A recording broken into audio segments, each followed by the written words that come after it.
Okay students, अभी आपको मैं थोड़ा सा इनका कोड समझा देता हूँ और मैं कोड के सैंपल भी अपलोड कर दूँगा, आप इसको रन भी कर सकेंगे। ठीक है,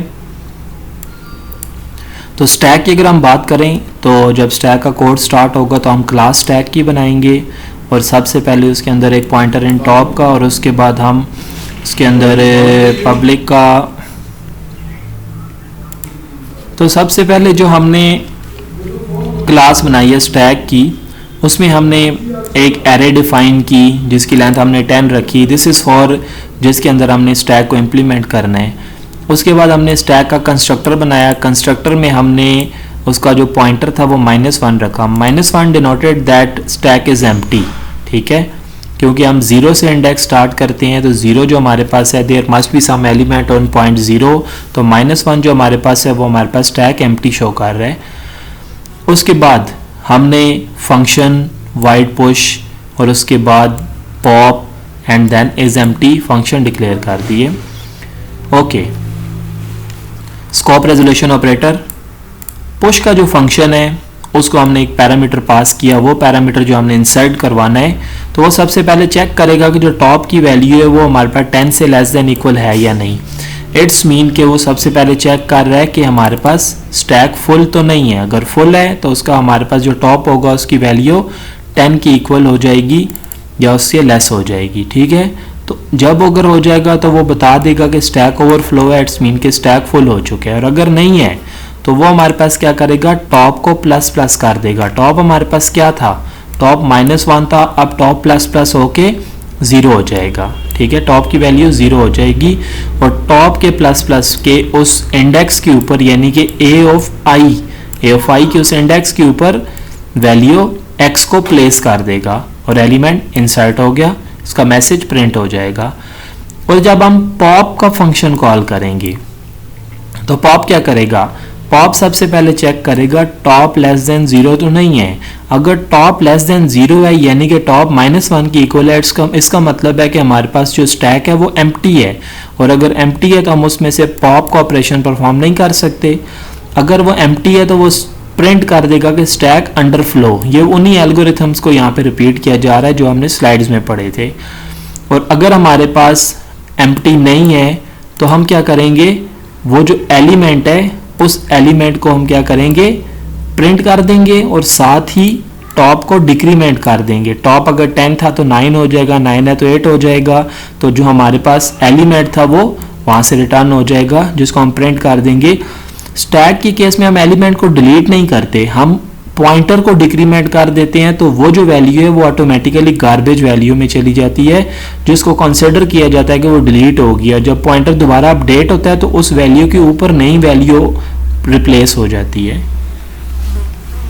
ओके, उसके बाद इज एम्प्टी का फंक्शन है जो ये चेक करता है कि स्टैक एम्प्टी है या नहीं। तो डेफिनेटली ये वही काम है कि उसने चेक करना है टॉप हमारे पास जो लेस देन 0 तो नहीं है। अगर लेस देन 0 है तो स्टैक एम्प्टी है, अगर लेस देन 0 नहीं है तो स्टैक इज़ नॉट एम्प्टी। ठीक है, उसके बाद मेन के प्रोग्राम में हम स्टैक का एक ऑब्जेक्ट बना के उस ऑब्जेक्ट के थ्रू पुश एंड पुश, दो हमने पुश के फंक्शन लिखे जिसमें हम लोगों ने 10 और 100 को कर दिया, इंसर्ट कर दिया। हम यहाँ से पॉप भी कर सकते हैं सिंपली।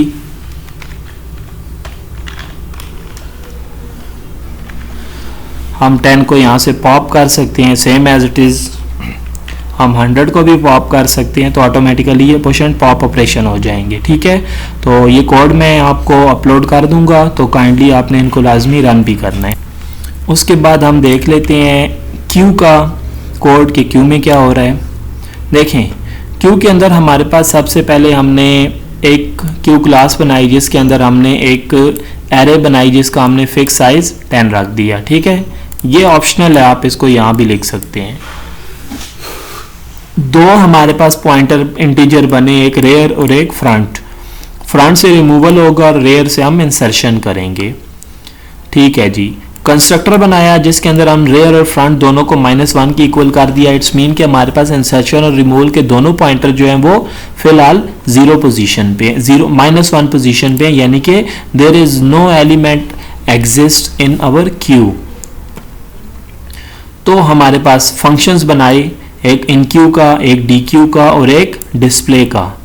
ठीक है, तो हमारे पास सबसे पहले जब हम scope resolution operator plus class plus function of in Q, जिसको हम एक वैल्यू x पास कर रहे हैं एज ए पैरामीटर, जो वैल्यू हमने इंसर्ट करनी है क्यू में, तो सबसे पहले चेक होगा कि जो हमारे पास फ्रंट है वो -1 की इक्वल तो नहीं है।